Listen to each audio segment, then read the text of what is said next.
Vamos iniciar agora a revisão de contabilidade geral voltada para o exame de suficiência do CRC, tá ok? É também voltada para quem está se preparando aí para concursos públicos e que cai a matéria de contabilidade, tá certo, pessoal? Então, gostaria de iniciar aqui dizendo que foi um material preparado com muito carinho, com muito respeito. Peço que vocês deixem um like aí no vídeo e se inscrevam no meu canal também, tá bom? Então vamos dar início lá à revisão dessa matéria, que é a principal matéria do exame de suficiência.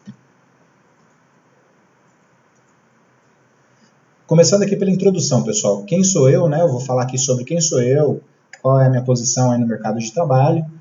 Vou falar do planejamento do estudo, como é importante essa parte do planejamento, saber quantas horas por dia eu tenho que me dedicar para o estudo voltado para o exame de suficiência para conseguir a aprovação, tá certo? Vou falar aqui sobre a estrutura da prova, como é que a banca monta a prova, e essa prova sempre é com a mesma estrutura, tá certo? Quem ainda não fez a prova, não prestou nenhuma vez, precisa saber como é que é a estrutura da prova, até para conseguir montar o planejamento de estudo ideal, tá ok? Vou falar sobre técnica de leitura, que vai acabar facilitando o entendimento das questões, e isso vai facilitar as resoluções também, muito importante esse ponto. Vou falar sobre quanto tempo nós temos em média para a resolução de cada questão. Vou falar sobre os princípios contábeis, pessoal, que hoje nem são mais tratados como os princípios, tá certo? Eles são tratados lá no CPC 00, estrutura conceitual, vou falar disso também. Vou falar do tão temido débito e crédito aí, pessoal, porque precisa entender desses itens, tá certo? Se a gente não entender de débito e crédito, a chance da gente ser aprovado no exame de suficiência, ela fica muito reduzida, tá ok? Então, eu vou tratar especificamente desse tema aí. Conceitos de ativos, passivos, receitas, despesas e custos. Reconhecimento das receitas e despesas, tem algumas regrinhas aí. Provisões, imobilizado, demonstrações contábeis e último item aí, que já tem outras questões aí no nosso canal também, eu vou reforçar aqui pedindo para vocês revisarem também, são questões dos exames anteriores, tá certo? Então vamos lá, pessoal. Começando aqui falando sobre quem sou eu, né? Meu nome é Wesley Rocha, eu iniciei minha trajetória em contabilidade aos 17 anos, quando fui promovido de office boy para auxiliar de departamento pessoal em uma empresa de médio porte, por onde fiquei por 2 anos e meio, e logo decidi voar mais alto, pessoal. Então, desde cedo eu senti essa alma empreendedora, ela já tinha me consumido, né? E eu já estava decidido de que precisava voar mais alto, certo, pessoal? Consegui um emprego no escritório de contabilidade, ao qual trabalhei por mais 3 anos, e aos 22 anos decidi estudar algo mais específico em contabilidade. Eu fui atrás do curso técnico de contabilidade, tá certo, pessoal? Que hoje é até extinto, né? E fui trabalhar no segundo escritório de contabilidade da minha carreira, por onde eu fiquei por 9 anos, tá ok? Então, pessoal, só aqui iniciando para falar aqui sobre esse tema, por que eu procurei o técnico e não diretamente o bacharelado, né? Porque na época que eu procurei o técnico, pessoal, o técnico ainda era valorizado, era bastante valorizado, né? E o conteúdo técnico que você aprendia nas escolas técnicas, ele era suficiente para quem queria trabalhar na área contábil. Então, o curso técnico que eu fiz, ele atendia ali aquele primeiro requisito que eu queria, que era de aprender as questões técnicas aí da área a qual eu estava iniciando, ok? Então, ao concluir o curso técnico, pessoal, eu tive a certeza de que estava na área certa e de que buscaria destaque profissional, e assim faria minha vida. A decisão de trabalhar em contabilidade não foi tão simples, porque também estudei TI nesse meio tempo, entre contabilidade e TI, né, eu fiz diversos cursos, pessoal, e cheguei também ao nível técnico de manutenção de redes de computadores. Então, pessoal, aos 23 anos eu tive que optar por uma carreira. Optei por contabilidade e não me arrependi. Dos 23 aos 24 anos, fiz mais de 30 cursos na área contábil, tributária e financeira também. Estava apaixonado pela profissão e sentia que estava apenas no início de tudo, precisava aprender mais e mais, tá certo? Então, vejam que com 23 anos, pessoal, eu estava ali indeciso se eu iria trabalhar com contabilidade ou se eu trabalharia com TI, né? E isso é uma coisa que hoje a gente pode falar aqui que são coisas que andam junto, né? Quem trabalha com contabilidade necessariamente precisa ter um conhecimento de TI, porque hoje em dia é tudo sistema, né? A gente trabalha com poucos papéis na mesa, né? Então as informações a gente busca em sistema também. Então esse conhecimento que eu tive em TI só agregou aí para o meu conhecimento também em contabilidade, tá certo? As duas são áreas boas, as duas áreas são indicadas aí. Para quem me pergunta sobre trabalhar com TI, eu digo que é um mercado muito bom e que tem muitas oportunidades, mas eu também falo a mesma coisa de contabilidade, tá, pessoal? Contabilidade, inclusive, foi a profissão que me deu tudo que eu tenho, tudo que eu consegui conquistar foi graças à contabilidade, e bola para frente, tá certo? Aos 25 anos, então, entrei na faculdade de Ciências Contábeis, mas já com uma bagagem profissional relativamente boa, né? Concurso técnico e também com uma experiência na área, né? Então, já tinha o técnico, já tinha uma experiência e já tinha aí uma série de outros cursos, 30 cursos que eu já havia feito. Então, quando eu decidi fazer a graduação, pessoal, ir para a graduação, eu já tinha uma boa bagagem na área contábil, né?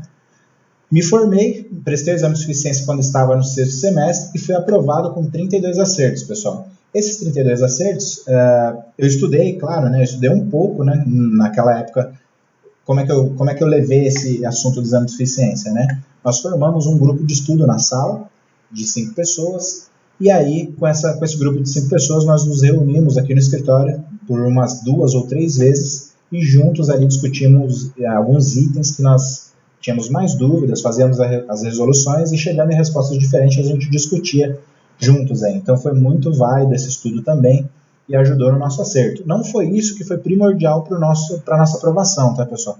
Nossa aprovação, ela dependia aí de uma série de outros fatores, né? Como, por exemplo, a experiência profissional de cada um, as áreas que cada um trabalhou na vida. Então, eu fui aprovado com 32 acertos, com uma margem legal aí de 7 questões, né? Sobre o mínimo que precisava, que era 25. Porém, eu já tinha uma boa experiência na área contábil, né? E com isso tirei meu CRC. Só que antes disso, pessoal, eu já havia feito aqui o exame de suficiência para técnico de contabilidade, tá certo? E eu já tinha o CRC de técnico. Então, até eu ter o bacharelado, né, até eu concluir a graduação na realidade, eu já trabalhava com CRC de técnico, tá certo? Eu já trabalhava há alguns anos com CRC de técnico também, tá ok? Mas aí, posteriormente, vendo meu nome lá na lista dos aprovados, foi uma maravilha. Foi um misto de felicidade com orgulho por ter conseguido essa mesma sensação que eu quero que vocês tenham, pessoal. É muito gratificante, tá? Você chegar no dia que sai a lista dos aprovados e ver seu nome lá é algo que é muito bom, tá ok? Após mais de 10 anos no escritório de contabilidade, então, eu decidi mudar minha vida. Lembra da minha alma empreendedora que eu falei agora há pouco, né? Ela pedia mais, pessoal. Então, eu abri meu escritório de contabilidade e, além disso, comecei a dar aulas de contabilidade geral, que é a disciplina que é mais exigida no exame de suficiência, tá, pessoal? Me apaixonei pela sala de aula e comecei a dar aulas de contabilidade internacional, contabilidade tributária, custos. E essas experiências todas me trouxeram para cá, para preparar esse material que eu acredito que irá auxiliar cada um de vocês a serem aprovados, tá certo? Então, é um material que foi preparado com muito carinho, que utiliza aí todo o know-how que eu tenho na área contábil, e todo esse conhecimento que foi adquirido resultou no que a gente vai ver aqui agora, tá ok? Pessoal, vamos começar aqui também falando sobre o que diferencia a pessoa que tem sucesso daquela pessoa que não tem. O que diferencia aquela pessoa que foi aprovada para o exame de suficiência e aquela que não foi, pessoal? E de uma forma geral para a carreira profissional e até para a vida, o que diferencia uma pessoa que tem sucesso daquela que não tem, pessoal? Basicamente são duas coisas, né? É a dedicação e a motivação, ao meu ver, tá ok? Então a gente vai falar sobre esses dois itens um pouco mais detalhadamente aí e vamos discutir essas duas questões, ok? Então, dedicação, pessoal. A gente ouve falar, mas na prática, né? Quem consegue pegar esses termos e colocar aí no seu dia a dia, nos seus trabalhos, nos seus projetos, se você conseguir fazer isso, você vai com certeza ter mais resultados aí na sua vida, tá ok? Então, pessoal, quando a gente fala de dedicação, a gente pode pensar da seguinte forma: não existe sucesso sem esforço, tá certo? Então, se você quer ser aprovado, levante a cabeça, se motive e comece a estudar agora, pessoal. Muitos alunos me perguntam, o exame de suficiência é difícil? A prova é difícil? E eu tenho o costume de responder para amigos e para alunos da seguinte forma, pessoal: é difícil para quem não estuda, tá certo? Para quem estuda não se torna uma prova tão difícil assim, tá certo? Tem que tomar cuidado, claro, com as pegadinhas, com algumas coisas que a gente vai ver mais para frente aí, mas, via de regra, para quem estuda, a prova se torna fácil, ok? Falando do segundo item aí, que é motivação, pessoal. Quando a gente fala de motivação para os estudos, né, e também para a vida, a gente tem que falar aí, pessoal, em pensar em algo maior do que nós, né? Então, pensem em algo maior do que vocês. Pensem na sua família, no seu filho, no seu pai, na sua mãe, na sua avó. Mentalize essas pessoas recebendo a notícia de que você foi aprovado. Imaginem, pessoal, como elas ficariam felizes. Mentalize os benefícios que essas pessoas que estão ao seu redor poderão ter após a sua aprovação, com seu destaque profissional, com você conseguindo um bom emprego, uma promoção a qual tanto desejou. Aos empreendedores, imaginem-se nos seus escritórios, já trabalhando ali com sua carteira de clientes, atendendo seus clientes. Pensem na qualidade de vida, pessoal, que vocês poderão ter após essa aprovação. Pensem e mentalizem isso todos os dias de hoje em diante, tá certo? Então, essa matéria aqui, nosso treinamento, ele vai passar aqui também por um trabalho de motivação aí, e eu quero que vocês mentalizem isso com todas as forças de vocês, ok? Eu tive a oportunidade e a grande felicidade de participar de um treinamento maravilhoso no mês de 2017, pessoal. O treinamento se chama Leader Training. Eu quero que vocês pesquisem sobre esse treinamento se tiverem interesse. É um treinamento para a vida, tá? Todas as pessoas aí deveriam ter acesso a esse treinamento, tá certo? E lá eu aprendi que nossos esforços podem valer muito mais. As pessoas que estão presentes em nossas vidas, filho, pai, mãe, etc., são infinitamente afetados por nossas conquistas. Então eu aprendi isso e divido com vocês esse autoconhecimento, tá? É algo para a vida mesmo, pessoal. Dê uma pesquisada nisso, tá? E uma forma de se automotivar é de buscar novas forças onde provavelmente não teria, de espantar aquela preguiça que eventualmente pode chegar quando estivermos estudando, tá certo? Então, pessoal, o caminho aí para aprovação no exame de suficiência, ele é difícil mesmo, tá? Não é um caminho de que você vai assistir apenas esse vídeo aqui no YouTube, essa matéria que eu estou colocando aqui para vocês de contabilidade geral, e isso já vai trazer aprovação. Eu acredito muito que apenas esse vídeo aqui vai te dar uma boa base para você conseguir executar a prova com qualidade, tá certo? E talvez aumente muito aí as suas chances de passar. Mas peguem esse material, peguem outros materiais aí, façam resoluções de exames anteriores e juntem tudo isso aí numa programação de estudo bacana, que a gente vai falar já já, e aí sim vocês vão conseguir serem aprovados, tá certo? E aí, falando aí de motivação, pessoal, eu imagino que depois de um discurso tão legal aí sobre motivação, né, eu imagino que vocês estejam curiosos aí para saber qual foi a minha motivação e qual é a minha motivação que eu carrego durante a minha vida profissional e durante a minha vida pessoal, tá certo, pessoal? A minha motivação, pessoal, lembrando aí, quando eu falo para vocês, pensem em algo maior do que vocês, é essa daqui, ó. Observem aí. Nada nessa vida me motiva mais do que essa pessoa que vocês estão visualizando aí, tá? Esse carinha aí do lado é o Davi, meu filho, e é por ele que eu estou aqui. É por ele que eu faço as coisas que faço, me dedico como me dedico. Ele é a minha inspiração. Não é a única, tá, pessoal? Mas é a maior dela, sem sombra de dúvidas. Todos nós temos uma fonte de inspiração. Temos algo que nos motiva, algo que nos move. Isso explica a nossa existência e passagem por aqui, tá certo? Então, quando eu falo para vocês, pensem em algo maior do que vocês, eu dou aí um exemplo do que é a minha maior motivação, tá? Isso é um argumento até pessoal, né, pessoal? Cada um pode ter uma motivação diferenciada aí, mas eu quis dividir com vocês, que são meus seguidores, meus alunos aí, que estão desfrutando do meu material também, do nosso material aqui, qual é a minha maior motivação para todos os projetos que eu tenho, para a vida, tá certo? Tudo que eu faço é pensando nele, tá certo? Então vamos começar, pessoal? Vamos parar de enrolação agora e vamos deixar esse vídeo um pouco mais objetivo, tá ok? Vamos falar sobre planejamento de estudo inicialmente aqui, pessoal. Assim como qualquer outra prova, ou até mesmo em trabalhos que iremos desenvolver, precisamos programar e planejar nossos estudos. Afinal, sabemos que sem planejamento, as coisas podem se tornar mais difíceis em qualquer situação. Mas como se planejar para o exame de suficiência? Essa deve ser a sua pergunta nesse momento, né? Observe o gráfico da tela a seguir. Aqui eu montei para vocês, então, um gráfico de estudos, pessoal. Esse seria o gráfico ideal do tempo de estudos que você precisaria ter para conseguir estudar todas as matérias que passam lá no exame de suficiência e conseguir, por consequência, então, um sucesso no final lá, né? Aprovação, ok? Como é que eu coloquei esse gráfico aqui explicando para vocês? 6 meses que antecedem a prova, pessoal, eu estudo 1 hora por dia. Nada mais, não precisa ser mais que isso, tá, pessoal? 1 hora por dia é suficiente para você adquirir o conhecimento que falta aí, ok? Faltando 3 meses, eu faço isso durante 3 meses. Quando faltar 3 meses que antecedem a prova, eu aumento essa carga para 2 horas por dia, pessoal. Podendo ser 1 hora de manhã, 1 hora à tarde, 1 hora de manhã, 1 hora à noite, na forma como vocês conseguirem. Só que essas 2 horas, pessoal, também tem que ser dividida, tá certo? Então eu faço 1 hora de conteúdo novo, de estudo sobre itens novos, e 1 hora eu utilizo para revisar aquilo que eu já estudei em períodos anteriores, ok? Porque você revisar também vai ajudar você a ter sucesso no final lá e ser aprovado no exame de suficiência, tá ok? Então, 3 meses antes, eu aumento a carga para 2 horas por dia. 1 mês que antecede a prova, pessoal, que você já vai saber aonde você vai fazer a prova, em que local, qual horário, tudo certinho, você aumenta isso para 3 horas por dia, colocando aqui 90% desse tempo de estudo mesmo de novas questões, de materiais novos, e deixando aqui 1 hora para revisões de materiais que você já estudou, ok? E aí, na semana que antecede o exame, com exceção do último dia, claro, né, com exceção do sábado, eu falo para você estudar até a sexta-feira, você aumenta para 5 horas por dia, podendo ser dividido aí em 2 horas de manhã, 2 horas de tarde, 1 hora à noite, ou da forma como você conseguir colocar essa programação de 5 horas por dia.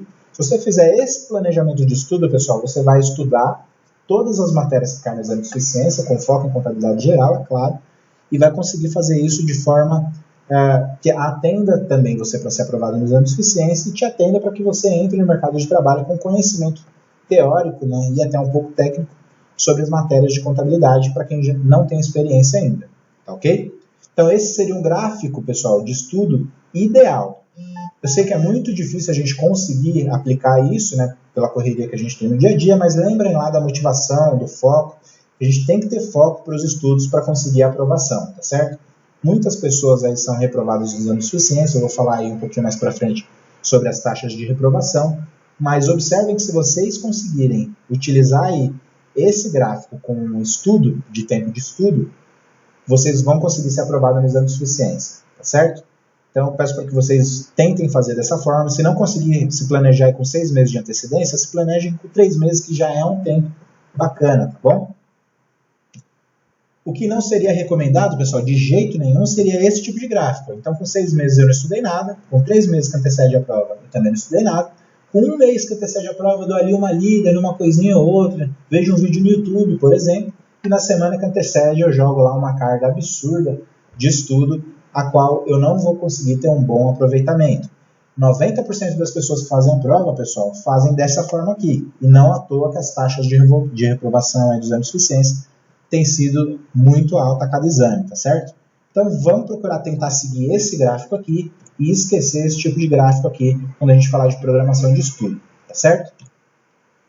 Vamos falar agora sobre a estrutura da prova, pessoal. Todos aqui sabem que a prova é composta por 50 questões, mas como que é feito? Qual é a disposição padrão que a FBC utiliza, né? Que matéria que vem primeiro? Eu começo fazendo matemática financeira, por exemplo, eu começo fazendo curso, eu começo fazendo contabilidade. Como que é montada a prova para quem ainda não fez a prova, tá certo?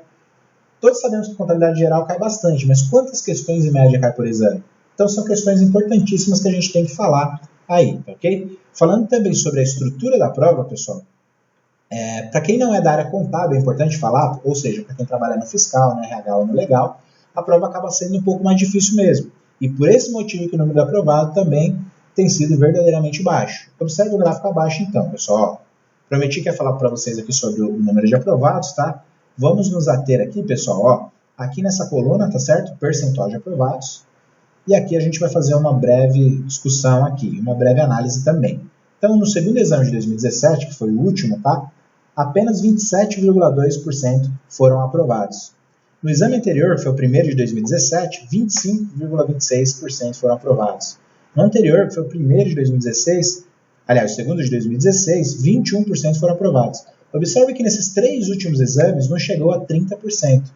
Isso significa dizer que a cada 10 pessoas, nem 3 passam, entendeu, pessoal? Então, é muito séria essa questão. Por isso que eu tive a motivação também de preparar esse material aqui. No final do curso eu tenho uma surpresa para vocês, eu peço que vocês assistam esse vídeo até o final, para a gente falar dessa surpresa também. Mas observem que as taxas de reprovação têm sido muito, muito altas, tá certo? Ó, taxa de reprovação 78%, 74%, 72%. Tá ok? É muito, né, pessoal? É muito, né? Então, eu estou mostrando esse gráfico aqui, pessoal, e esse gráfico é de conhecimento público, tá? Fica lá no site da FBC, para quem quiser pesquisar. Não é para deixar vocês com medo não, pessoal. É só para conscientizar de que vocês precisam estudar. Então, vocês precisam estudar. A prova é difícil, pessoal, para quem não estuda. Lembrem desse conceito, tá ok? Voltando aqui para falar sobre a estrutura da prova, né? Contabilidade geral, que cai bastante, pessoal, cai normalmente de 20 a 22 questões. Então, veja a importância de você saber contabilidade geral, né? De você entender. E que tipo de questões caem em contabilidade geral, conforme a gente vai ver um pouco mais para frente aí. Então, quais são as questões teóricas, quais são as questões práticas, como que isso é distribuído na prova, ok? Então, vamos voltar lá, né? Aqui eu falei do gráfico para vocês observarem que a taxa de aprovação tem sido sempre baixa, né?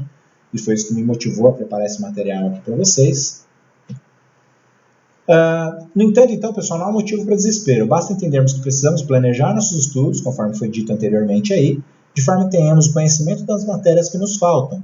Por isso é importante entendermos a estrutura da prova. O primeiro fato que temos que acompanhar é o edital de cada exame. Lá tem diversas informações importantes que as pessoas não se dão o trabalho de ler que por isso podem sentir-se ainda menos motivadas a estudar para a prova e acabarem sendo reprovadas. O edital é sempre publicado no site da FBC, com bastante antecedência à data do exame aí, né? E, pessoal, importantíssimo, tem que ler o edital. No edital, por exemplo, tem informações importantes e tem informações de nem tanta importância assim, mas fala, por exemplo, quais as matérias que vão cair lá no exame de suficiência. Fala, por exemplo, se você pode fazer a prova de bermuda, um exemplo, né? Fala, por exemplo, se você pode levar a calculadora, tá certo? Então, fala sobre bastante itens aí que é importante a gente verificar, tá ok?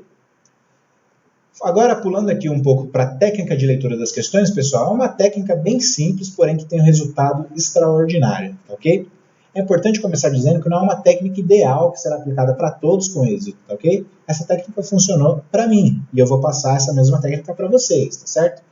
Existem técnicas, então, que são comprovadas, que ajudam as pessoas a entenderem de forma melhor o que a banca está pedindo em cada questão, e essa técnica, que é uma técnica simples, consiste em ler exatamente o que está em destaque, com um nível de atenção elevado. Não entendeu? Veja abaixo um exemplo da questão de 2017.2, a sétima questão, né, que aconteceu no 10 de 2017. Então, observem que aqui é uma questão clássica, tá? As questões do exame de suficiência, elas têm esse formato aqui mesmo, né? Você vê que é uma questão com bastante informações aí. O que eu faço, pessoal? Quando eu for começar a tentar resolver essa questão 7, eu não começo lendo aqui, ó, uma sociedade empresária com um estabelecimento, apresentando, eu não leio essa parte. Eu vou ler exatamente o que está pedindo aqui, ó. Primeiro de tudo, tá, pessoal? Então, começo lendo aqui, ó. Considerando que essas informações, considerando que essas foram as únicas transações efetuadas no mês após o registro contábil de apuração de ICMS em 31/8, a sociedade empresária apresentará o saldo de ICMS a recuperar no valor dele. Então, aqui eu já tenho a clareza que ele quer saber o saldo do ICMS em 31/8, ICMS a recuperar 31/8 de 2017. Perfeito? Sabendo disso, agora eu vou lá para as informações iniciais. Ó. Uma sociedade empresária com único estabelecimento apresentou um saldo final de R$ 1.200 de ICMS a recuperar em julho de 2017. Saldo inicial, ok? Eu preciso saber do saldo final de 31/8, então já tenho o primeiro parâmetro aqui. E em agosto, que foi o mês seguinte, aconteceram as seguintes transações. Ó. Aquisição de mercadorias, devolução de 10% das mercadorias e venda de 50% das mercadorias adquiridas. Então, eu faço a leitura desta forma, pessoal. O que eu vou observar aqui nessa questão, por exemplo, se eu adquirir mercadorias, eu tenho crédito do imposto, tá certo? Se eu tenho crédito do imposto, esse crédito tem que ser somado com esse crédito aqui que foi falado, ok? Devolução de 10% das mercadorias adquiridas. Ora, se eu tive crédito no momento que eu comprei, e eu estou devolvendo 10% da mercadoria que eu comprei, 10% do crédito que eu havia registrado na contabilidade também deve ser estornado. Se eu devolver, eu não tenho mais aquele crédito, tá certo? E quando eu fiz a venda de 50 mil, de 50% das mercadorias adquiridas, eu tenho aí o débito do imposto, tá certo? Então, eu vou fazer essa conta de mais e de menos e chegar lá no saldo final, ICMS a recuperar. Perceberam como esse formato de leitura, ele é um formato um pouco mais dinâmico e não tão cansativo, pessoal? Se eu começar lendo tudo isso daqui, depois eu começar a ler aqui o que está pedindo no exame, aí eu vou falar, poxa, eu não entendi alguma parte daqui, então volto e leio de novo. Isso vai te cansar. Na sétima questão talvez não, mas na 15ª, na 20ª, você já vai estar bem cansado de ler. Então essa é uma forma mais objetiva de tratar as questões do exame de suficiência aí, ok? Comecem lendo então pelo que está pedindo sempre, depois vocês vão lá para o começo da questão. Isso, lógico, para as questões que tiverem um nível de informação um pouco maior e não tiver ali resposta através de cálculos, tá ok? Serve para esse tipo de questão aqui, conforme esse exemplo da questão 7, certo? Então, peguem esse tipo de técnica de leitura que vocês vão ver que vai dar resultado para vocês, ok? É muito falado também sobre o tempo médio sobre a resolução de cada questão, né? Nós sabemos que temos em média 4 minutos para a resolução das 50 questões, mas eu não quero que vocês se apeguem nesse número. Afinal, existem questões que iremos resolver em menos de 1 minuto, e existem, pessoal, de fato, e assim como temos questões que demoramos mais de 15 minutos até, ok? Então, tem questões, por exemplo, como de produção equivalente, que eu entendo que é a matéria mais difícil que cai aí no exame de suficiência. No exame de suficiência de 2017.2 não caiu produção equivalente, tá? Mas se cair, são questões que a gente demora de 15 a 20 minutos para resolver aí. Então o ideal é o quê? Faça primeiro as questões que você sabe, aquelas que você tem certeza de que irá acertar. As que você não sabe, você vai pular e deixar para o final. E aquelas que geraram dúvida, pessoal, a resposta certa pode ser A ou B, por exemplo, nós vamos deixar para ler melhor e definir a resposta final após concluirmos as respostas daquelas que temos certeza.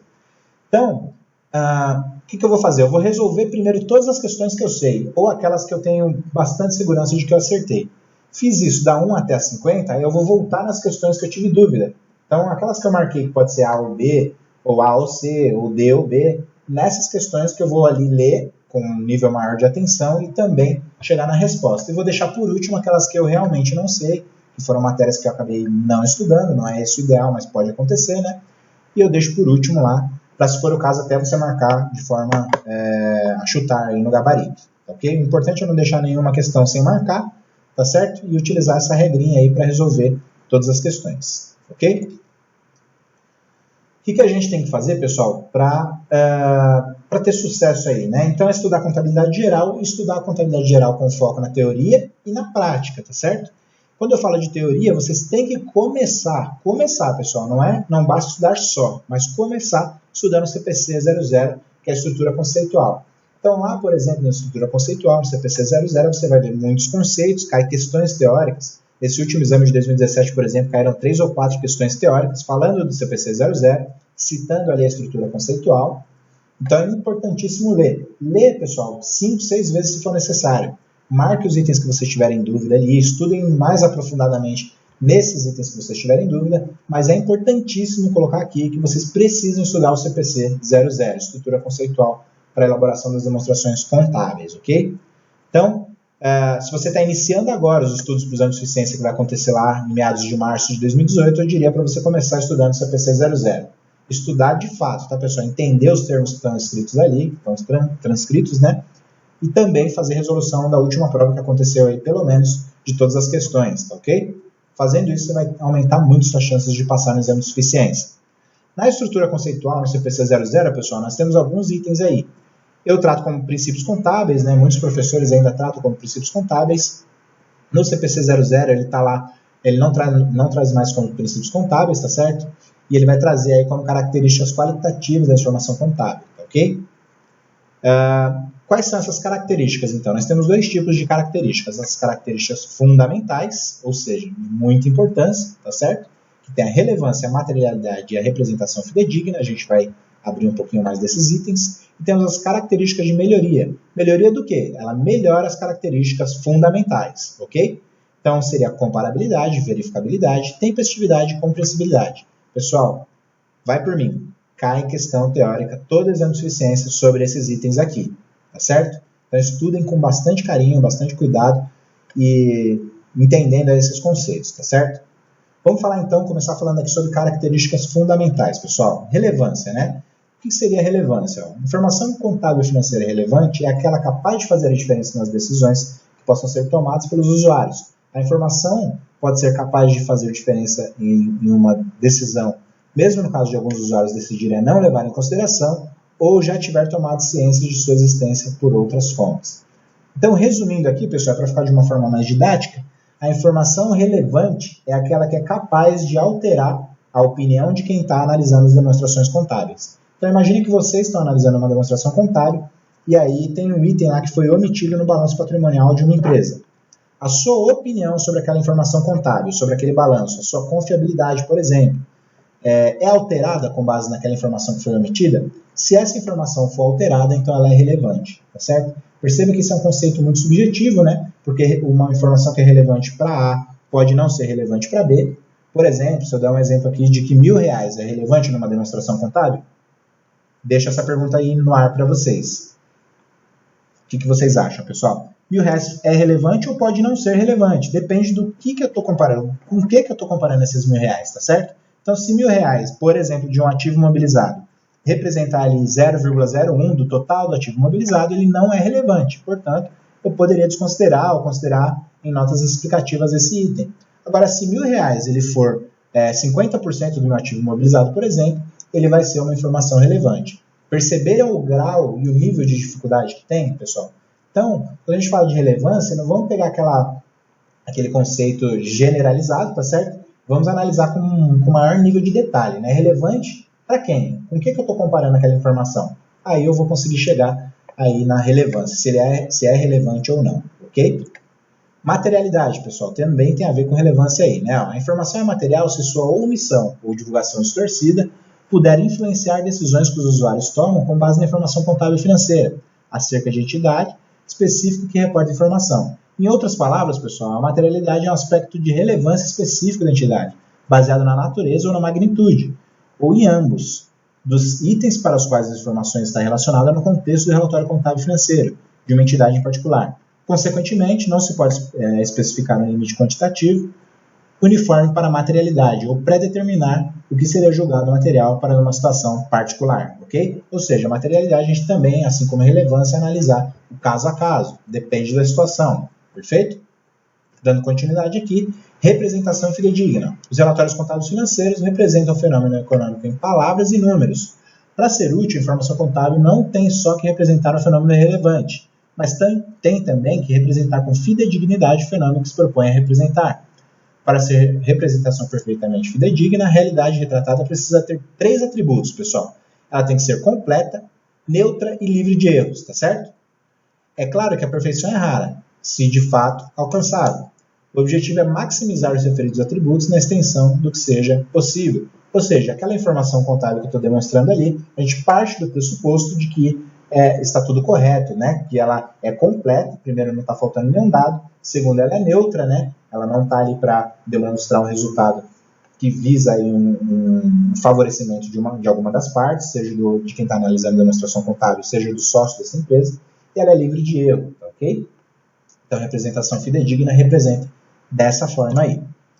E aí vamos para as características de melhoria, que melhora as características fundamentais, voltando aqui no conceito, perfeito? Primeiro aí que a gente tem é de comparabilidade, pessoal. As decisões de usuários implicam em escolhas entre alternativas, como, por exemplo, vender ou manter o investimento, ou investir em uma entidade ou noutra. Consequentemente, a informação acerca da entidade que reforma a informação será mais útil caso possa ser comparada com informação similar sobre outras entidades e com informação similar sobre a mesma entidade para outro período ou para outra data.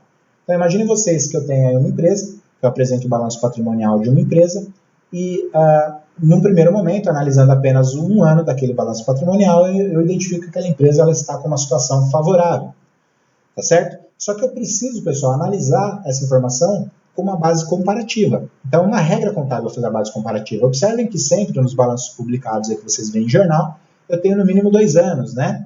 Então, eu faço comparativo, por exemplo, de 2017 com 2016, e com base nessa comparação, eu posso melhorar aí a qualidade do meu diagnóstico sobre aquela determinada demonstração contábil, ok?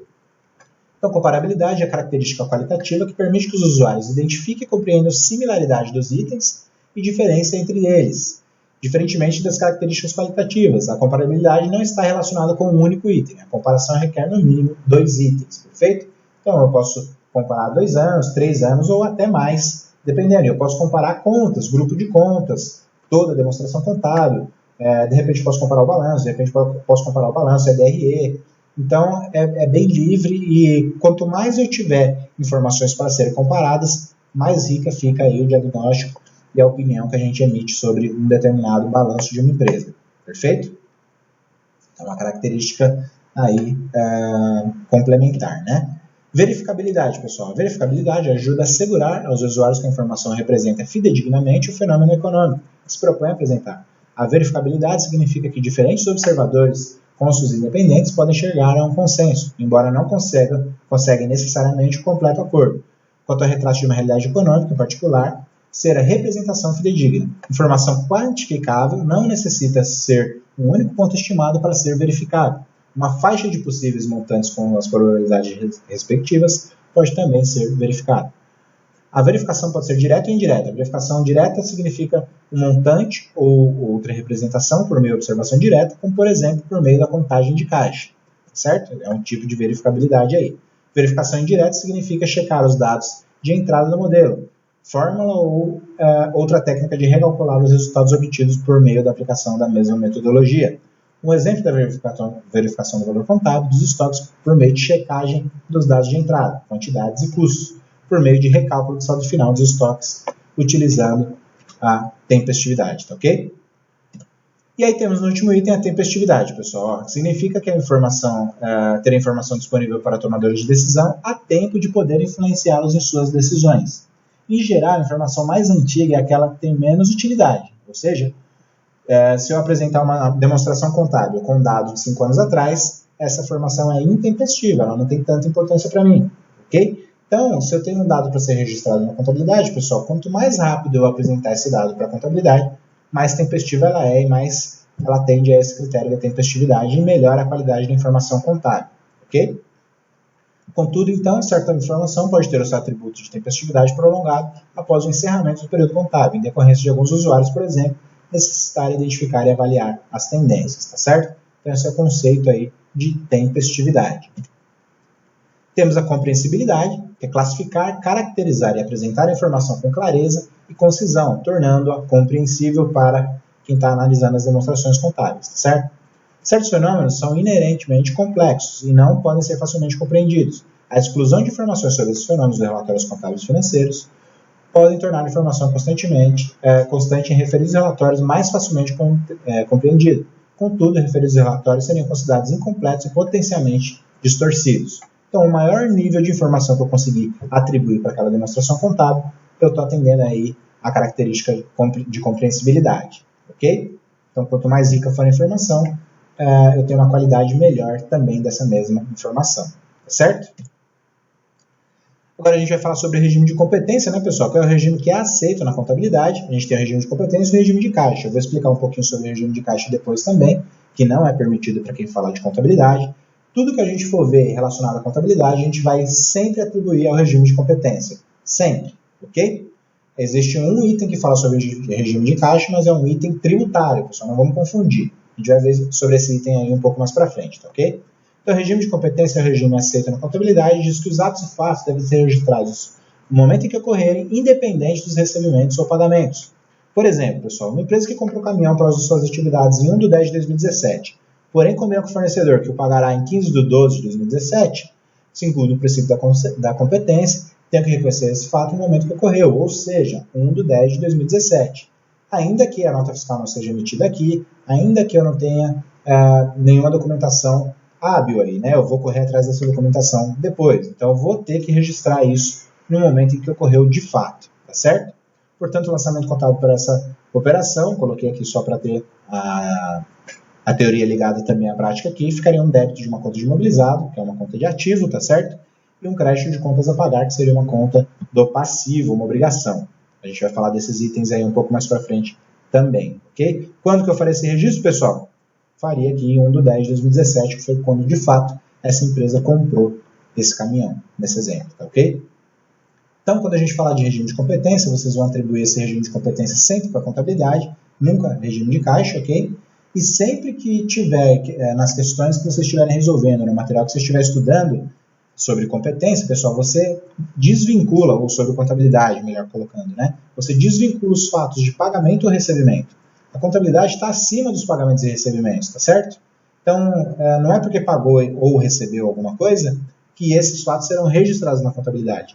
Pode não ter pago e nem ter recebido, e esses fatos serão registrados na contabilidade, tá ok? É isso que diz aí o regime da competência, perfeito? Regime de caixa, então, pessoal, acabei de falar para vocês, vou reforçar aqui, é o regime que não é aceito na contabilidade. Para efeitos contábeis, esse regime não é permitido, ok? O que ocorre é que a legislação fiscal, não contábil, perfeito, permite que as empresas do presumido ou simples nacional adotem o regime de caixa para quê? Para apuração dos impostos. Então, eu só vou gerar imposto daqueles valores que eu recebi de fato. Isso é permitido na legislação fiscal, que eu nem coloquei aqui porque a legislação fiscal, neste item, não cai lá no exame de suficiência, tá ok? O que cai lá é itens relacionados aí à contabilidade mesmo. Esse fato não deve ser considerado pela contabilidade, que apenas aceita aí o regime de competência para registro dos dados e fatos, conforme foi dito aí no slide anterior também. Ok? Então, eu falei de contabilidade, pessoal, regime de competência, tá certo? Quis dar uma breve explicação do regime de caixa aí, mas lembrar também que essa questão do regime de caixa é permitida na legislação fiscal, portanto, não tem a ver com a legislação contábil, ok? Você não vai ver nenhum CPC falando de regime de caixa. Aqui a gente vai iniciar falando também sobre débitos e créditos, né? Pessoal, como eu falei lá no início, né? Para quem não é da área contábil, entender débito e crédito apenas aqui com o vídeo do YouTube é um pouquinho complicado. Tá, né? Mas é um pouquinho complicado. O que a gente tem que entender é que se a gente não estudar, não entender os conceitos de débito e crédito, as chances de passar na prova também vão ser diminuídas, ok? Então precisa entender de débito e crédito se você quer ser aprovado no exame de suficiência, tá ok? Falando de débitos e créditos como operações que visam registrar os fatos em contas contábeis. Então, precisamos entender que quando ocorrer um fato, teremos que interpretar e posteriormente definir os respectivos lançamentos contábeis, ou se preferir os débitos e créditos, ok? Segue abaixo uma tabela básica que ajudará nesse entendimento inicial. Então, para você que não teve nenhum conhecimento, nenhum contato, né, com a área contábil ainda, a gente vai aprender mais para frente quando que a gente classifica os ativos, como que é o reconhecimento de um ativo, de um passivo, das receitas, despesas e custos, mas já indico para você aqui que quando eu quero aumentar um ativo, por exemplo, o que eu faço? Eu faço um débito desse ativo. Para quem aí tem o costume de vincular o extrato bancário, onde débito representa uma saída, eu peço para que vocês esqueçam esse conceito de extrato bancário e pensem na ciência contábil aqui. Ativo, então, eu preciso aumentar. Eu tenho R$1.000 no meu caixa. Eu faço um depósito de mais, aliás, eu faço um aporte de mais R$1.000, por exemplo. Eu vou fazer um débito da conta caixa e um crédito da conta do banco, por exemplo, que foi de onde saiu o dinheiro. Se débito no ativo representa uma entrada, representa um aumento, o crédito no próprio ativo representa uma diminuição, tá certo? Então, por exemplo, se eu tirei esse valor do caixa, eu tirei lá de uma conta bancária, eu vou fazer o débito do caixa para reconhecer o valor da entrada no caixa, no mesmo lançamento contábil eu faço um crédito da conta banco, ok? Perceberam? Crédito da conta banco, eu estou tirando o valor da conta corrente, tá certo? Então, se você fizer analogia com o extrato bancário, é um conceito invertido, mas eu peço para que vocês não façam analogia com o extrato bancário aí, tá ok? O que a gente tem que fazer é entender o conceito, a ciência contábil, tá certo? Assim como passivo, se eu quero aumentar um passivo, por exemplo, eu só contraí uma dívida, eu aumentei meu passivo. O que eu faço? Eu faço um crédito dessa conta de passivo.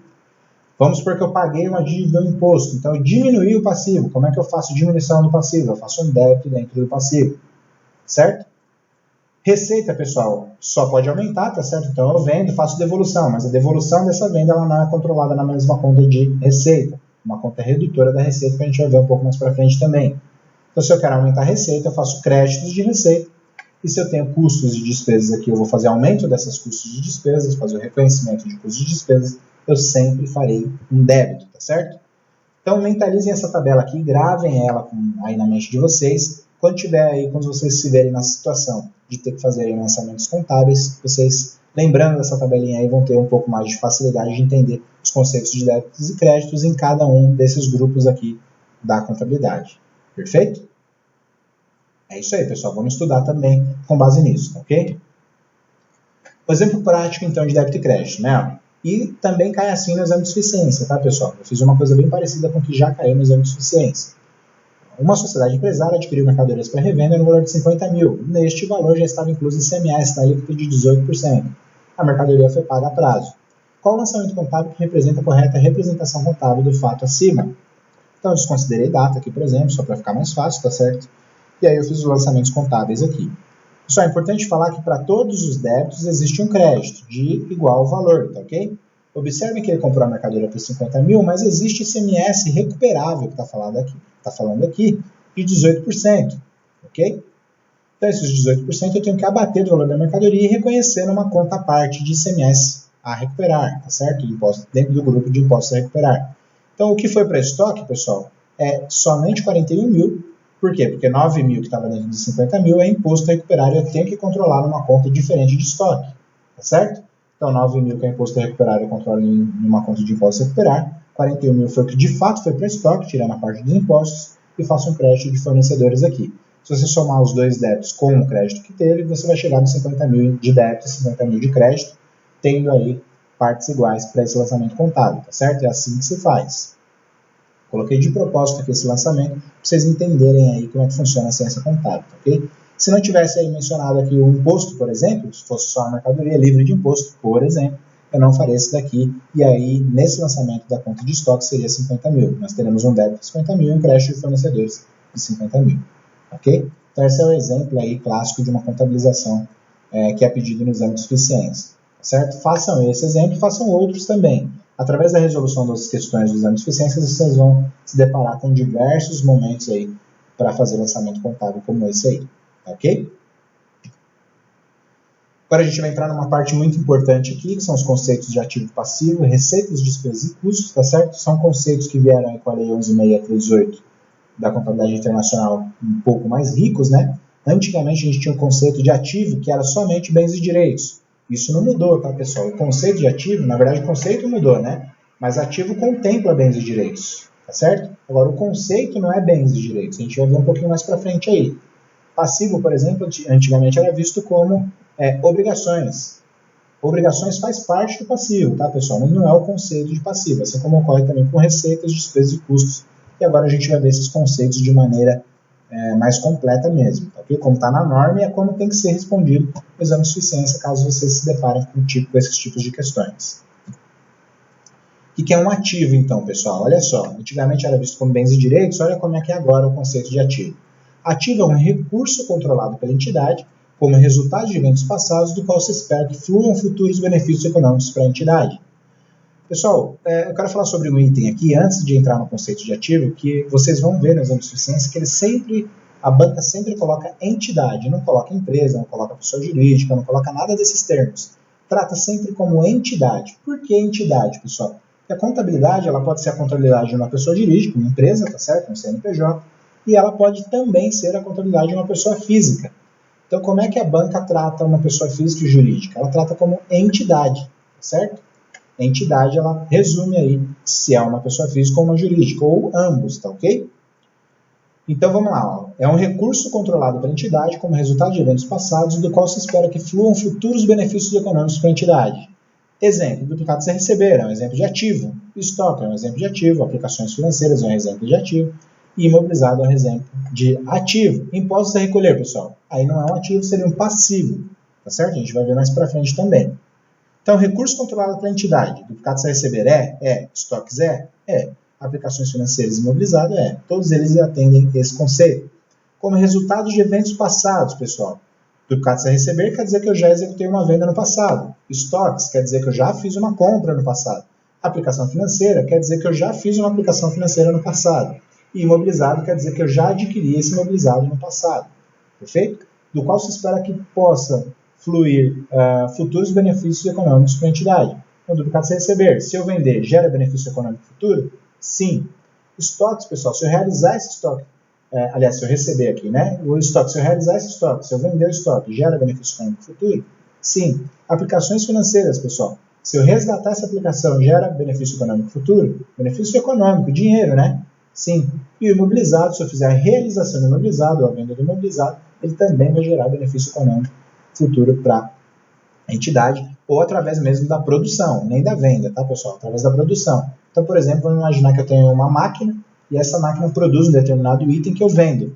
Sem aí essa máquina eu não conseguiria fazer a venda, tá certo, pessoal? Então, o imobilizado, ele me gera benefício econômico, sim, tá certo? E quando que eu devo reconhecer um ativo, pessoal? Um ativo deve ser reconhecido no balanço patrimonial quando for provável que benefícios econômicos futuros dele provenientes fluirão para a entidade e seu custo ou valor possa ser mensurado com confiabilidade. Um ativo não deve ser reconhecido no balanço patrimonial quando os gastos incorridos não proporcionarem a expectativa provável de geração de benefícios econômicos para a entidade, além do período contábil corrente. Ao invés disso, tal transação deve ser reconhecida como despesa na demonstração de resultado. Esse tratamento não implica em dizer que a intenção da administração em incorrer nos gastos não tenha sido de gerar benefícios econômicos futuros para a entidade, ou que a administração tenha sido mal conduzida. A única implicação é que o grau de certeza quanto à geração de benefícios econômicos para a entidade, além do período contábil corrente, é insuficiente para gerar aí o reconhecimento desse ativo, certo? Então aí está o conceito de quando reconhecer o ativo, perfeito? Passivo então, pessoal, o que seria um passivo? É uma obrigação presente da entidade derivada de eventos passados, cuja liquidação ou pagamento se espera que resulte na saída de recursos da entidade capaz de gerar benefícios econômicos, ok? Então temos exemplos de passivo, fornecedores, pessoal, contas a pagar, impostos a recolher e financiamentos a pagar, por exemplo. Então todos eles aqui atendem ao conceito de obrigação presente, todos eles. Derivados de eventos passados, pessoal, todos eles, cuja liquidação se espera que resulte na saída de recursos, todos eles capazes de gerar benefícios econômicos também, todos eles aí, ok? E quando que eu tenho que reconhecer um passivo, pessoal? Um passivo deve ser reconhecido no balanço patrimonial quando for provável que uma saída de recursos detentores de benefícios econômicos seja exigida em liquidação de obrigação presente, e o valor pelo qual essa liquidação se dará puder ser mensurado com confiabilidade. Na prática, As obrigações originadas de contratos ainda não integralmente cumpridos no modo proporcional, por exemplo, passivos decorrentes de pedidos de compra de produtos e mercadorias ainda não recebidos, não são geralmente reconhecidos como passivos nas demonstrações contábeis. Contudo, tais obrigações podem enquadrar-se na definição de passivo, caso sejam atendidos os critérios de reconhecimento, as circunstâncias específicas, e podem qualificar-se para reconhecimento nesses casos. O reconhecimento dos passivos exige o reconhecimento dos correspondentes ativos ou despesas, certo? Então aí está aí dessa forma que a gente tem que fazer o reconhecimento dos passivos para vocês, ok? Patrimônio líquido que fica dentro do passivo, pessoal, é o interesse residual dos ativos da entidade depois de deduzidos todos os seus passivos. Eu coloquei exatamente como está na norma, pessoal.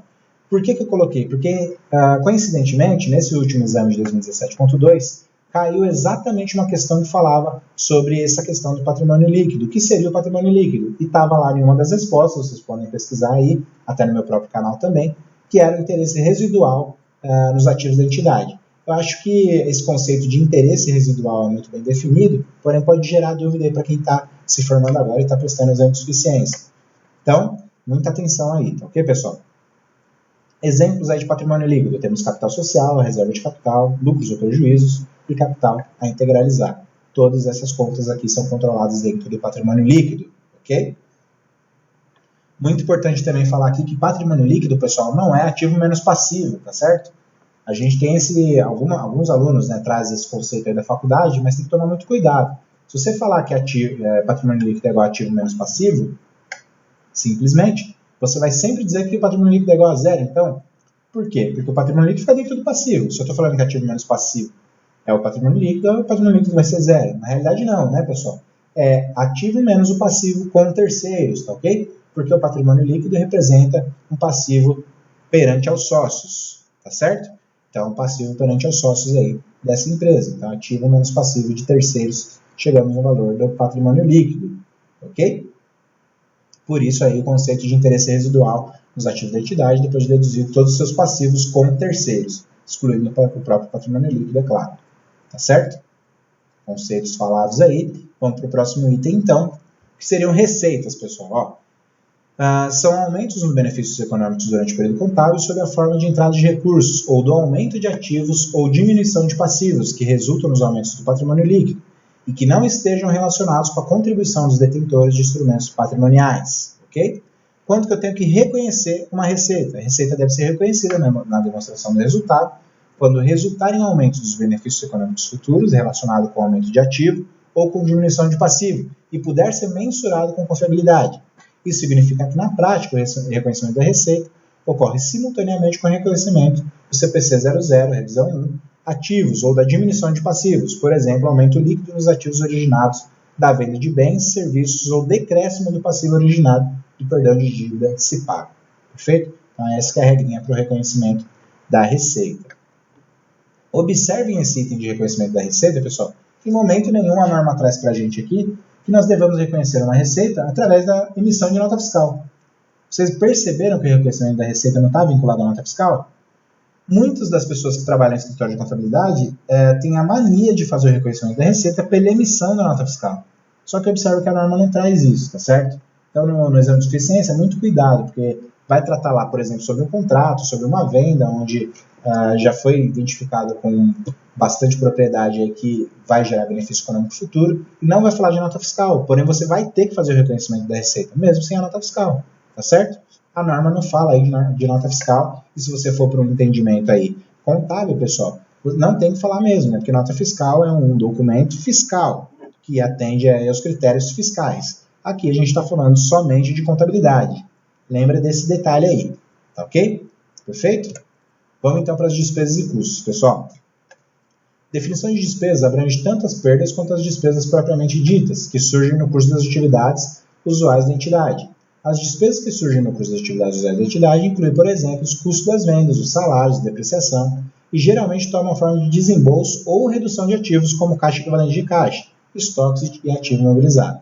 Okay? Quando que eu faço o reconhecimento de uma despesa, então? As despesas devem ser reconhecidas na demonstração do resultado quando resultar em decréscimo nos benefícios econômicos futuros relacionados com o decréscimo de um ativo ou aumento de um passivo e puder ser mensurado por confiabilidade. Okay? Isso significa, na prática, que os reconhecimentos das despesas ocorrem simultaneamente com o reconhecimento do aumento dos passivos ou diminuição dos ativos, por exemplo, alocação por competência das obrigações trabalhistas ou da depreciação de equipamento. Então, assim que a gente faz o reconhecimento de uma despesa, tá certo? Entrando aí no item de provisões, pessoal, um item importantíssimo também, tá certo? Conforme o CPC 25, aí vocês podem ter um estudo um pouco mais detalhado também. O que seriam provisões, pessoal? Provisões, ele só é provisão se ele atender esse item aqui, ó. É um passivo de prazo ou de valor incertos, tá ok? Então nós temos aí, pessoal, por exemplo, aquelas provisões que eram chamadas de provisões da folha, né? Férias a pagar e 13º a pagar. Antigamente isso era tratado como provisão. Hoje não mais, isso é tratado como um contas a pagar da empresa. Por quê?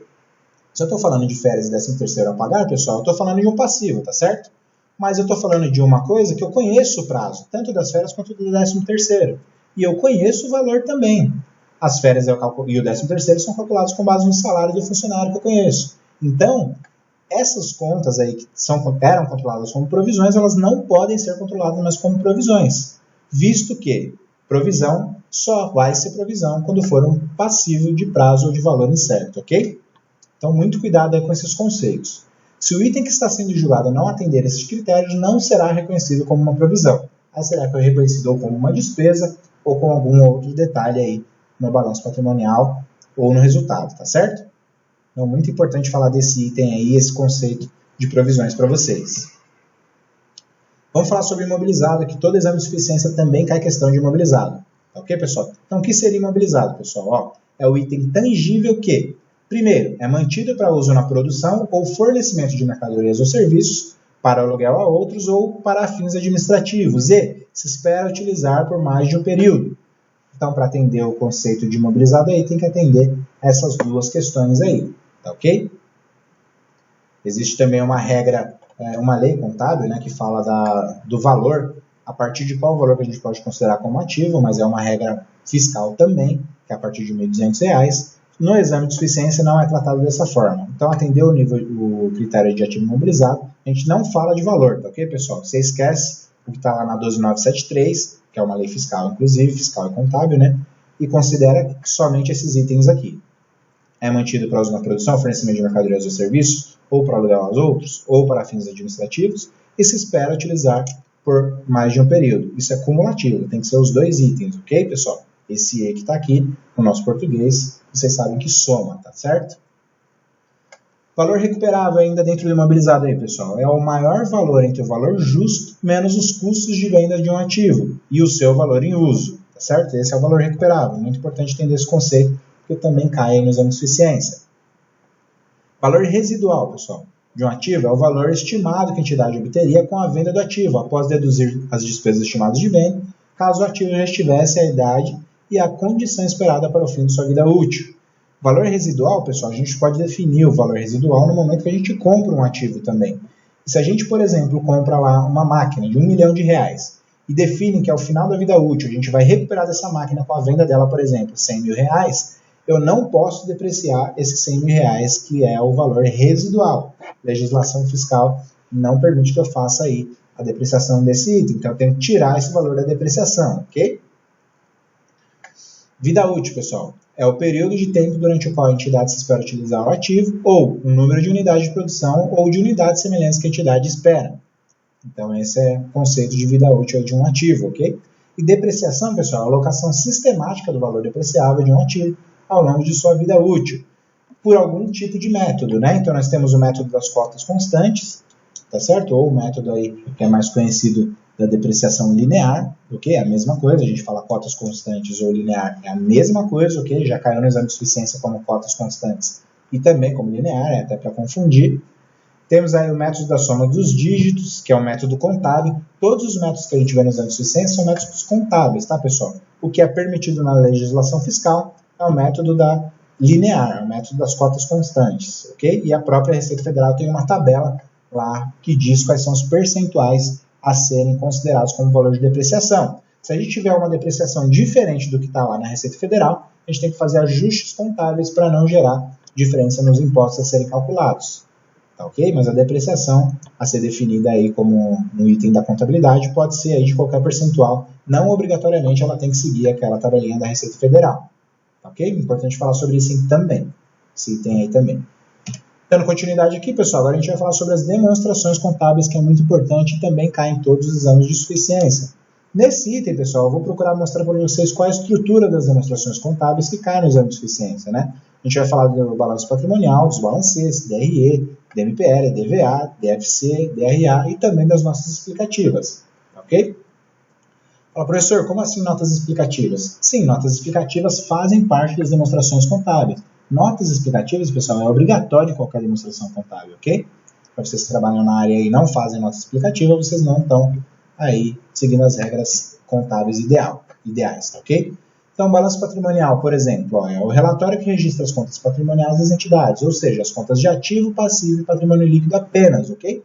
Não tem conta de resultado no balanço patrimonial, pessoal. Segue abaixo um modelo simplificado de um balanço patrimonial. Então, observe que tem aqui ativo, onde eu tenho bens e direitos, né, conforme foi dito aí.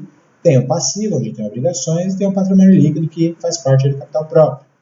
E aqui eu tenho o total do ativo e o total do passivo. Observe que no balanço patrimonial, conforme foi dito, não existem contas de resultado. Okay? Essa é a estrutura do balanço patrimonial. Memorizem para vocês que não são da área contábil essa estrutura, para quando você precisar lá no exame de suficiência montar um balanço patrimonial, ter em mente isso daqui. Então eu sei que ativo fica dessa forma, passivo fica aqui na parte de obrigações, né, do lado direito, e o patrimônio líquido vem logo após o passivo. Faz parte do passivo, inclusive. E a soma total do ativo tem que bater com a soma total do passivo. Observem dessa forma aí gráfica, tá, pessoal? Temos também que cai no exame de suficiência sobre balancete, pessoal, que é o relatório que traz todas as contas da entidade. Temos, então, ativos, passivos, receitas, despesas e custos. A diferença do balancete é que ele traz todas, né? O balanço a gente viu que só traz ativo e passivo e patrimônio líquido, né? O balancete ele já traz todas as contas que a entidade movimentar, perfeito? É o relatório que antecede o balanço patrimonial, ou seja, se estivermos analisando o balancete, significa dizer que o balanço patrimonial ainda não está fechado.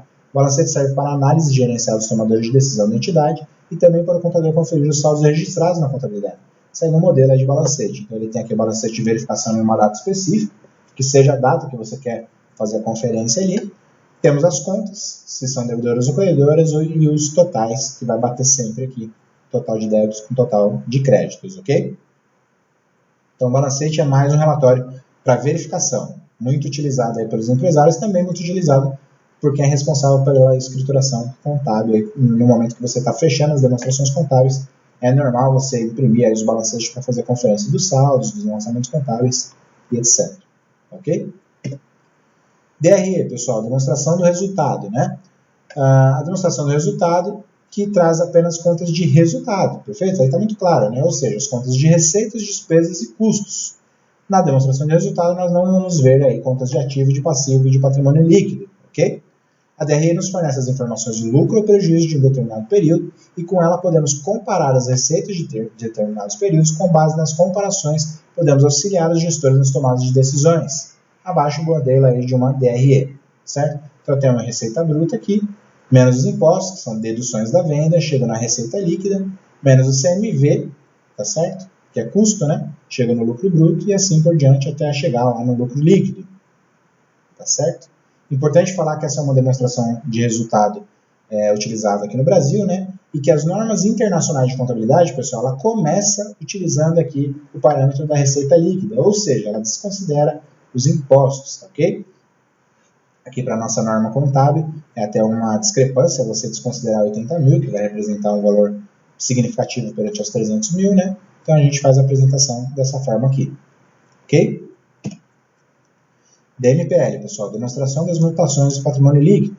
As mudanças que ocorrem no patrimônio líquido da empresa são relacionadas às demonstrações das mutações do patrimônio líquido, o DMPL, entre as quais a integralização do capital, destinação de resultado do período, acréscimo ou redução na reserva da empresa e etc. Conforme a Resolução 1185, publicada pelo Conselho Federal de Contabilidade em 2009, a divulgação da DMPL, assim como o balanço patrimonial e a demonstração do resultado do exercício, tornou-se obrigatória. Esse demonstrativo foi adotado em substituição à demonstração de lucro e prejuízo acumulado.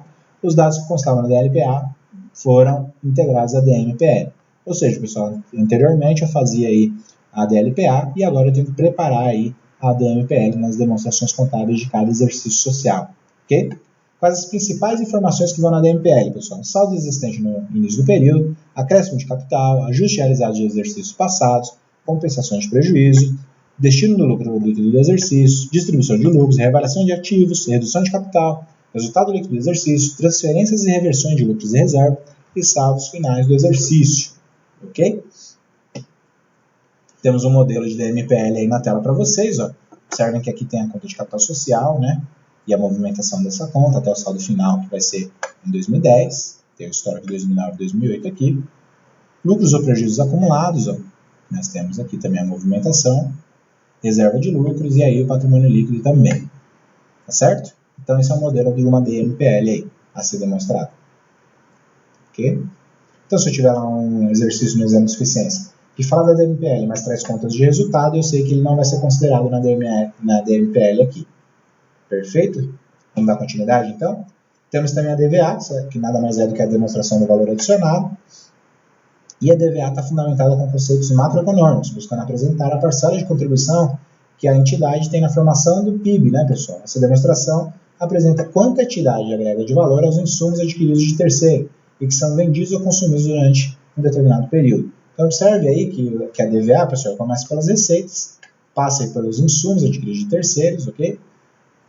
Chegamos no total do valor adicionado bruto, temos as retenções aí, temos o valor adicionado produzido pela empresa, valor adicionado recebido em transferência, valor adicionado total a distribuir, distribuição do valor adicionado, onde temos pessoal em cargos, impostos e taxas, e chegamos lá no final, onde temos lucros retidos, prejuízo do exercício.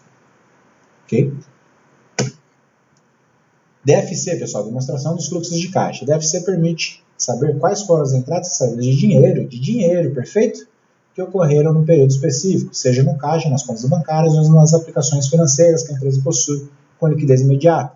Com o DFC, é possível ainda averiguar qual é o resultado causado na empresa por uma dessas movimentações financeiras. Entre diversas informações, a demonstração de fluxo de caixa aponta onde os recursos financeiros da empresa foram aplicados e qual a origem desses recursos, possibilitando uma melhor gestão das entradas e saídas de dinheiro, evitando os desvios e erros. A demonstração de fluxo de caixa é de extrema importância para o gestor analisar e avaliar a capacidade financeira da empresa, elaborando assim um planejamento financeiro adequado à realidade do momento, para que possa evitar que a empresa fique sem dinheiro disponível de caixa e honrar com seus compromissos, ou então decidir quais as aplicações mais vantajosas para investir os recursos financeiros disponíveis, seja investindo em ampliações da própria empresa ou colocando dinheiro em aplicações externas, com fundos de investimentos. E aí temos o modelo de uma DFC. Então temos aqui subdividido em 3 grandes grupos, né? Que é o grupo de operação, receitas operacionais, ou fluxos operacionais aqui, né? Fluxos de financiamento, onde ele traz a amortização de financiamento, novos empréstimos bancários, ou de investimentos, que pode ser a aquisição de novos investimentos. Ok? E aí, temos aí métodos diretos, também temos métodos indiretos de apresentação da DFC, cabe aí um estudo um pouquinho mais detalhado em cima disso, mas a DFC basicamente consiste em entradas e saídas de dinheiro e a demonstração que ela traz aí para a contabilidade, tá ok? Temos ainda uma demonstração que é nova, né, pessoal? DRA, demonstração do resultado abrangente. Então, as demonstrações contábeis têm o objetivo de fornecer informações sobre a gestão da administração, bem como a posição financeira, desempenho de fluxo de caixa da entidade e seus usuários internos e externos, sócios, acionistas, governos, instituições financeiras e demais usuários das informações contábeis para tomada de decisão. Dessa forma, devem ser elaborados com todo o rigor técnico respeitando os princípios das normas brasileiras de contabilidade, e em especial de acordo com a resolução do Conselho Federal de Contabilidade número 1255 de 2009, que aprovou a NBC-TG 1000, que trata das regras aplicadas às contabilidades das pequenas e médias empresas, ok?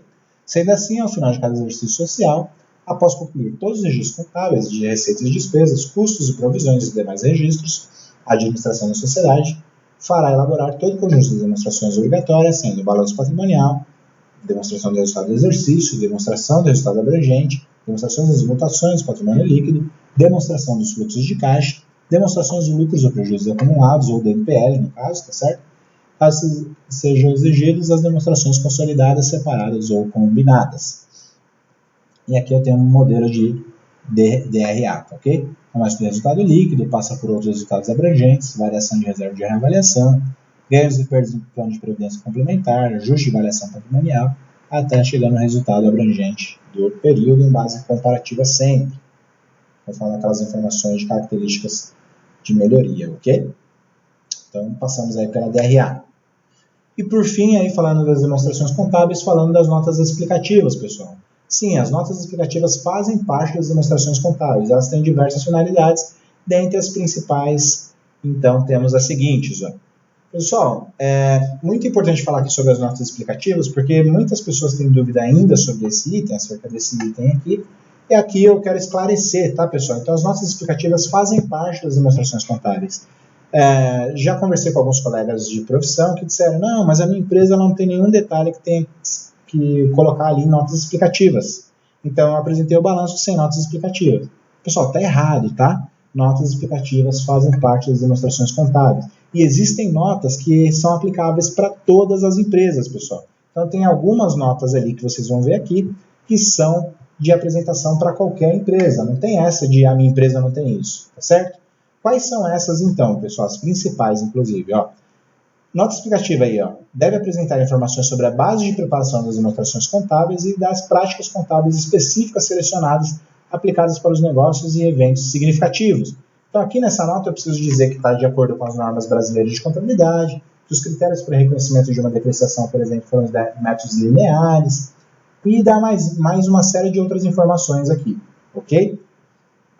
Divulgar as informações exigidas pelas práticas contábeis adotadas no Brasil, que não estejam apresentadas em nenhuma outra parte das demonstrações financeiras. Fornecer informações adicionais não indicadas nas próximas demonstrações financeiras e consideradas necessárias para uma apresentação adequada. E, por fim, indicar principais critérios de avaliação de elementos patrimoniais, especificamente dos estoques, os cálculos de depreciação, amortização, exaustão, constituição de provisão para encargos ou risco, e os ajustes para atender às perdas prováveis de realização dos elementos do ativo, ok? Investimentos em outras sociedades quando relevantes, aumento de outros valores de elemento do ativo resultante de novas avaliações, ônus constituídos sobre elementos do ativo, as garantias prestadas a terceiros, responsabilidades eventuais e contingentes, taxa de juros, dados de vencimentos e garantias das obrigações de longo prazo, números, espécies, classes de ações do capital social, as opções de compras de ações otorgadas exercícios no exercício, os ajustes de exercícios anteriores e eventos subsequentes à data de encerramento do balanço patrimonial que tenham ou possam vir a ter efeito relevante sobre a situação financeira de resultados futuros da companhia. Então, observe que é uma forma bem abrangente aqui, né, pessoal? Toda empresa tem condições de apresentar aí esses itens aí. Então, não basta se alguém falar para vocês, ó, as empresas que você faz não tem nota explicativa porque não há o que detalhar lá em nota explicativa. Ah, sim, pessoal, todas as empresas têm nota explicativa. Pegue esses itens aí e coloquem lá no balanço patrimonial, ok? Isso é o que dá na norma também. E aqui eu vou chegando ao final dessa aula de contabilidade geral, então, pessoal, uma aula bem extensa aí, né, que eu espero que vocês assistam algumas vezes aí, e se tiverem dúvida, deixem nos comentários aí, a gente vai batendo um papo pelo YouTube aqui mesmo, tá ok? O que eu posso falar, pessoal? A dica mais importante que eu posso deixar aqui é para que assistam as resoluções do último exame, 2017.2, isso para quem está se preparando para 2018.1 ou 2018.2 e assim por diante, né? Sempre fazer a revisão das últimas questões, pessoal, vai ser importante. Sempre, ok? Então, peguem esse conteúdo desse curso aqui que eu passei para vocês, junto com esse conteúdo, façam também resoluções lá das provas anteriores, e aí vocês vão ver como a chance de vocês vão aumentar, vai ficar mais fácil o exame de suficiência, ok? A estrutura da prova é sempre a mesma, é importante dizer isso também, por quê? Porque se vocês vão fazer a resolução das provas anteriores, vocês vão entrar lá no site do CRC, ou até mesmo no canal do YouTube aqui, e vão ver o formato das questões ali. Quando vocês se depararem lá no dia da sua prova, vocês vão ver que as questões têm exatamente o mesmo formato. A prova é sempre na mesma estrutura, ok? Inclusive, falando da estrutura, pessoal, eu prometi para vocês aí, a estrutura da prova começa com contabilidade, tá certo? Contabilidade pura, ok? Então, lançamentos contábeis, conceitos contábeis, e vai assim até mais ou menos a questão 30. Então, são 50 questões, e até a questão 30 você vai ver contabilidade, pessoal. Seja a contabilidade geral, que é a maior quantidade aí de questões, com cerca de 20 a 22 questões, depois contabilidade gerencial, contabilidade de custos, contabilidade internacional, entre outros itens aí. Teoria da contabilidade também, importante falar. Então, da questão 1 até a questão 30, você vai ver contabilidade. E essa é a informação importante para eu passar para vocês. Para quem não é da área contábil, principalmente, pessoal, se você não trabalha com contabilidade no seu dia a dia, aí fica um motivo ainda maior para você estudar, ver e rever esse vídeo aqui da teoria que eu te passei de contabilidade geral, refazer o maior número de questões que foram aplicadas nos exames anteriores aí, ok? Pessoal, eu estou certo de que se vocês seguirem as dicas que foram passadas, seguirem a metodologia e a programação dos estudos, lembra do slide inicial lá que falava da programação, quantidade de horas? Se vocês seguirem aquilo, vocês conseguirão aprovação no exame de suficiência, pessoal, e é isso que eu mais quero aqui, ok? Também, uma das surpresas aí que eu falei para o final do vídeo, pessoal, é de que eu estou desenvolvendo um curso online e um curso presencial. E logo postarei as informações aqui no canal para detalhar mais sobre esses cursos, tá? Nesses cursos, pessoal, eu vou entregar um conteúdo muito maior do que eu posso entregar aqui no YouTube, até para não ficar um vídeo muito maçante, tá? E vai ter um nível de detalhe muito melhor. Eu peço que vocês aguardem as informações aí, mas fiquem de olho, tá, pessoal? Vai ser Se esse conteúdo do YouTube eu estou preparando com carinho, imagine esse curso online, esse presencial que eu venho trabalhando há mais de um ano já em cima dele, tá certo? Por fim, desejo boa sorte a todos vocês que estão estudando aí em busca do seu tão sonhado CRC. Peço que contem comigo, tá, pessoal? Eu estou aí na área já há algum tempo, eu acredito que eu posso agregar conhecimento aí para vocês. Nós formamos aqui um time, tá certo? Uma parceria, na verdade, né? E juntos nós vamos conseguir, tá certo, pessoal? Então contem comigo, bons estudos para vocês. Peço também que vocês se inscrevam no meu canal, me ajude aí com o canal do YouTube, ajude o meu canal a crescer, tá certo? Desejo um grande abraço a vocês na vida de vocês aí, ok? É isso aí, pessoal. Boa sorte. Eu postarei mais conteúdos aí voltados aí para quem está se preparando no exame de suficiência do CRC. Também para quem está estudando aí para concurso público, muito importante falar. Divulguem esse material que vocês estudarem aqui com o pessoal que estuda com vocês, seja na faculdade ou que já saiu da faculdade e está se preparando para o exame de suficiência, que é um conteúdo que vocês podem observar aí com bastante informação e informações de grande valia, certo? Grande abraço, vou finalizando por aqui, deixo aí os meus contatos e nos vemos aí nos próximos vídeos, tá ok, pessoal? Até mais!